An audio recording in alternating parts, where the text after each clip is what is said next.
Alright, so this is our last video, level 3, on finding intercepts. And this one is going to deal with what happens when the intercept's not a nice round integer. Okay, so we're going to follow the same steps to find the x-intercept.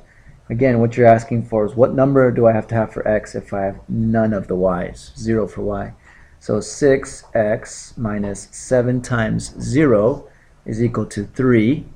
I'm going to simplify this and I get 6x equals 3. I divide both sides by 6, and what you'll realize is x is going to be equal to 3/6 or 1/2 if you reduce it. And so that's my answer there, 1/2 comma 0.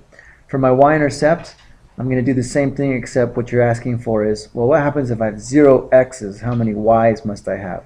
So you substitute in for x, and if I simplify, I should get negative 7 y's equal to 3. You're going to divide both sides by that negative 7.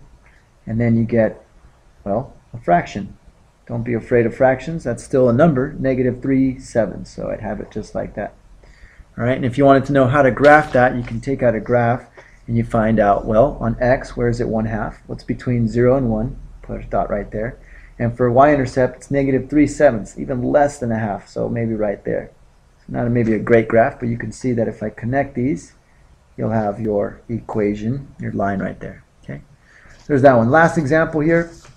What happens if it's not standard form? You have a different form. This is called slope-intercept, which we'll talk about next week.